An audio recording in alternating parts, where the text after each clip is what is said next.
Okay, this is Chemistry Unit 2. I'm making an additional video to describe and clarify how to get from the table of metric prefixes on page 4 to a usable conversion for dimensional analysis. So in this table we have prefixes, we have the symbol for those prefixes, and then we have a multiplier. And this tells us how big or how small that the prefix would make it relative to the regular unit. So for instance, the regular unit falls in right here. If we were talking about meters, then kilometers represents 10 to the third meters. Centimeters represents 10 to the negative second meters. But let's write some things down and make it easier to visualize. So for, let's say we have 1 kilogram. And so we look over here, we see that kilo means 10 to the third, but does that mean that how many grams, how many kilograms? That can be where it's confusing. So here's what this means right here, the multiplier. 1 kilogram is 1 times 10 to the third grams. This tells you relative to the base unit. And so if we look right here, we have this K for kilo representing this 10 to the third of the base unit. And this is how these are related.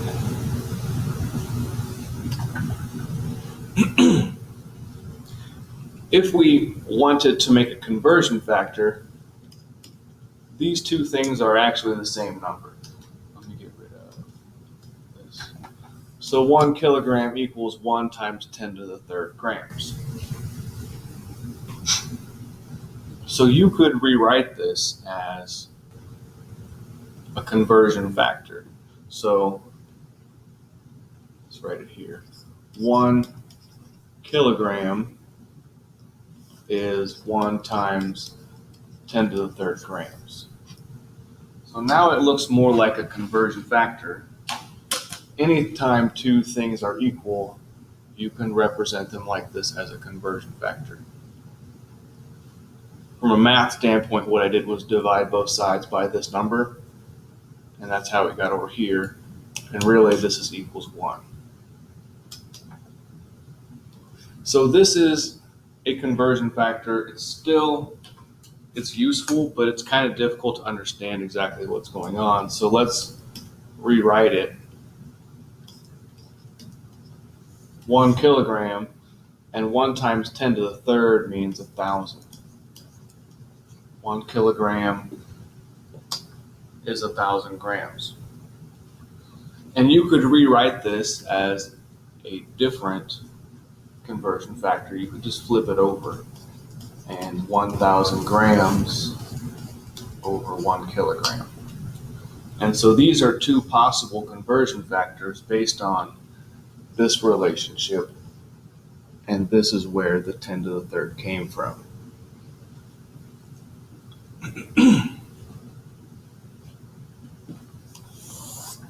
So a similar idea, I'm going to look at centimeters. So 1 centimeter equals, and let's take a look over here at the table. Here's cented. It means 10 to the negative 2.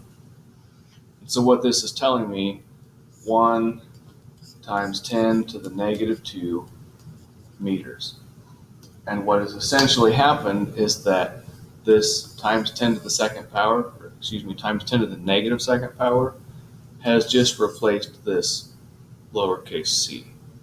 And that's really how they're related. So let's make this into a usable conversion factor. If we divided both sides by this number, we would end up with 1 centimeter over 1 times 10 to the negative second meters.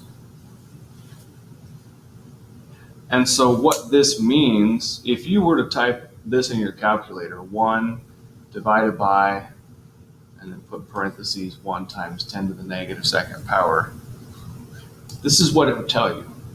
It would say 100. And our units haven't changed. It's centimeters over meters. And what it's telling me is that there's 100 centimeters in 1 meter. Or you could flip that one on its head, 1 meter over 100 centimeters, and have a different conversion factor. The same thing could be done with something like millimeters. So 1 millimeter is, milli is times 10 to the negative third power. 1 times 10 to the negative third meters. And once again, what we have is two things that are the same length here, they're the same amount. The lowercase m here, milli, represented this times 10 to the negative third power.